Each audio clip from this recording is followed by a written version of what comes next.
धड़कनों की आवाज, अस्पताल का बिल, बारिश की पतली पतली बूंदें शहर की टूटी सड़कों पर गिर रही थीं। शाम का समय था और आसमान पर बादल ऐसे फैले थे जैसे किसी ने गुस्से में काली स्याही उंडेल दी हो।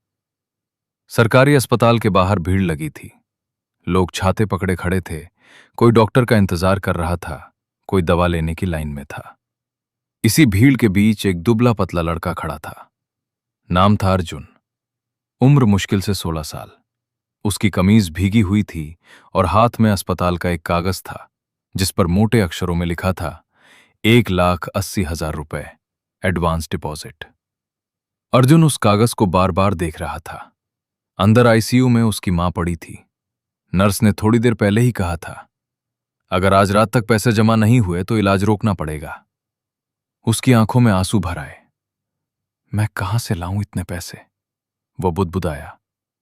पास ही एक बेंच पर उसका छोटा भाई रोहन बैठा था, जो शायद 10 साल का होगा। उसने मासूम आवाज में पूछा, भैया, मम्मी ठीक हो जाएंगी ना?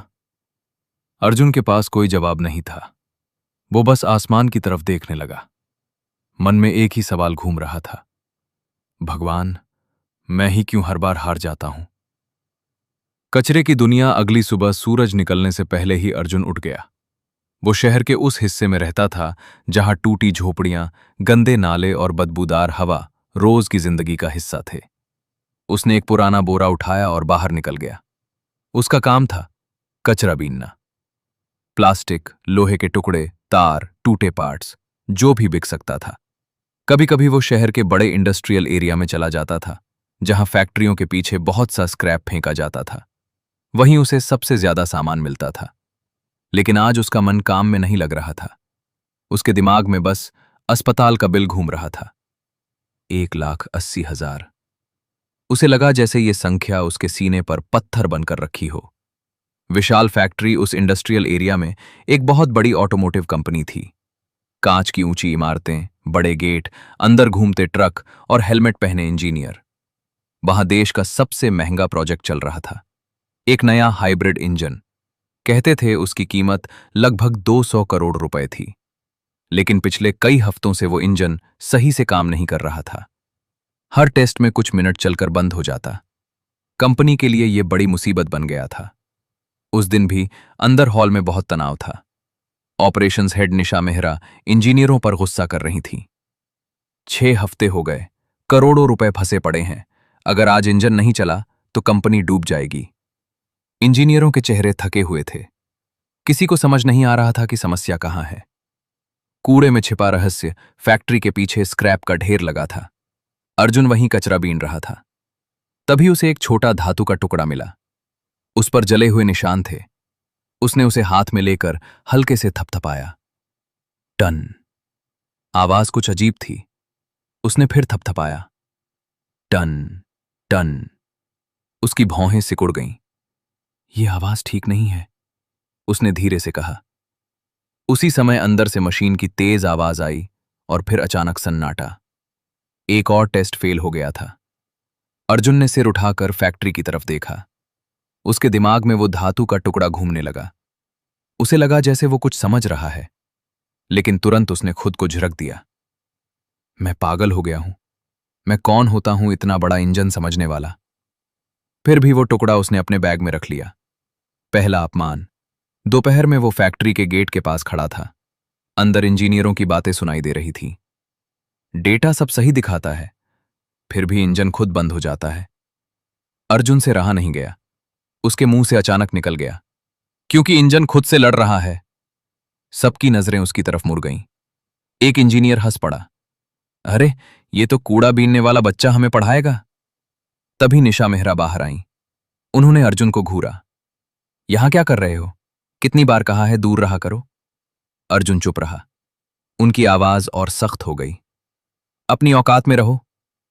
गार्ड ने उसे धक्का देकर भगा दिया। अर्जुन धीरे धीरे सड़क पर चला गया, लेकिन उसके अंदर कुछ टूट गया था। उस रात उसने आसमान की तरफ देखकर कहा, शायद सच में मेरी औकात यही है। दूसरा झटका। अगले दिन अस्पताल से फोन आया। डॉक्टर बोले, इलाज रोकना पड़ेगा। अर्जुन के हाथ कांपने लगे। उसे लगा जैसे पूरी दुनिया उसके खिलाफ हो। वो सड़क पर बैठ गया, मन में वही सवाल, मैं ही क्यों हर बार हार जाता हूं। छिपा हुआ सच। उसी शाम वो घर लौटा। झोपड़ी में रोहन चुप बैठा था। उसने कहा, भैया, मम्मी की अलमारी में यह मिला। उसने एक पुरानी डायरी दी। अर्जुन ने खोली। अंदर उसके पिता की फोटो थी।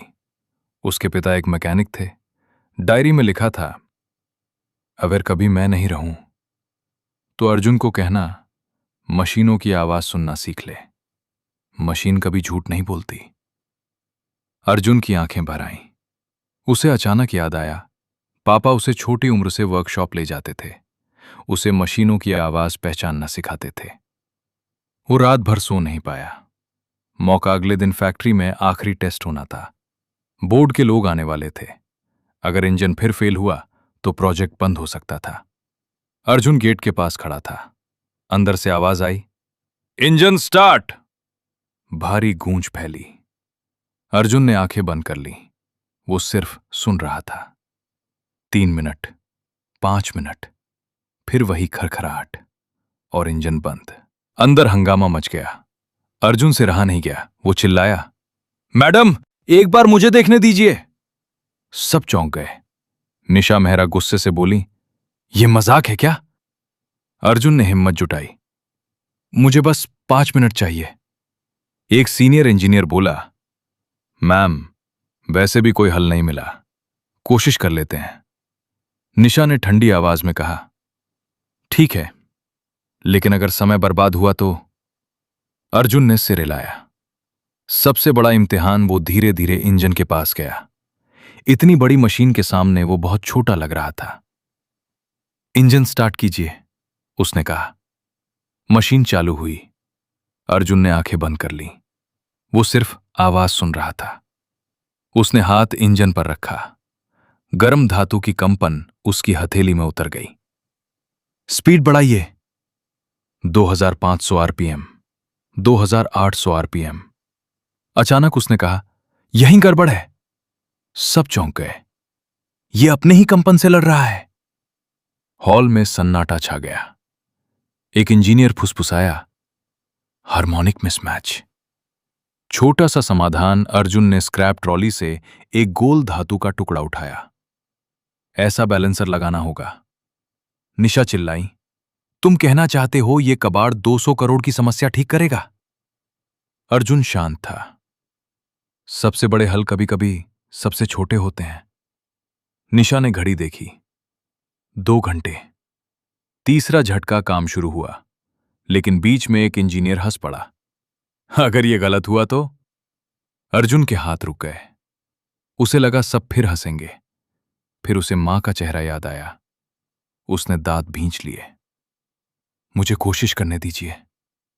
निर्णायक पल। सब काम खत्म हुआ। इंजन स्टार्ट कीजिए। बटन दबाया गया।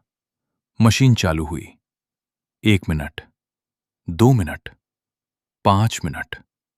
कोई लाल चेतावनी नहीं। 10 मिनट, 15 मिनट। इंजन लगातार चल रहा था। एक इंजीनियर चिल्लाया, एफिशिएंसी 96%। पूरा हॉल तालियों से गूंज उठा। सच सामने। निशा मेहरा चुप खड़ी थीं। उन्होंने पूछा, तुम्हारा नाम? अर्जुन। तुमने ये सब कैसे सीखा? सुनकर। फिर धीरे से बोला, पापा मैकेनिक थे। असली ट्विस्ट। अर्जुन ने हिम्मत करके कहा, मैडम, मुझे पैसे नहीं चाहिए। सब चौंक गए। मुझे बस मां का इलाज चाहिए। हॉल में सन्नाटा छा गया। बड़ा फैसला। निशा मेहरा कुछ देर चुप रहीं। फिर उन्होंने कहा, कंपनी तुम्हारी मां का पूरा इलाज करवाएगी। अर्जुन की आंखों से आंसू बह निकले। नई शुरुआत। कुछ महीनों बाद वही लड़का साफ कपड़ों में फैक्ट्री में आता था। हाथ में किताबें। वो पढ़ रहा था, सीख रहा था। इंजीनियर उससे सलाह लेते थे। अंतिम संवाद। एक दिन इंजन फिर चला, इस बार दुनिया के सामने। निशा मेहरा उसके पास आई, धीरे से बोली, अर्जुन, उस दिन मैंने तुमसे कहा था अपनी औकात में रहो। अर्जुन मुस्कुराया। मैडम, औकात इंसान की जेब नहीं तय करती, उसके सपने तय करते हैं। निशा की आंखें भर आईं। उन्होंने कहा, और सपने कभी कूड़े में नहीं मिलते, उन्हें उठाने की हिम्मत करनी पड़ती है। इंजन की गूंज पूरे हॉल में फैल रही थी और उस आवाज में एक नई धड़कन थी, उम्मीद की। ऐसी ही दिलचस्प और प्रेरणादायक कहानियां देखने के लिए कथा मंत्री चैनल को लाइक, सब्सक्राइब और शेयर करना बिल्कुल ना भूलें।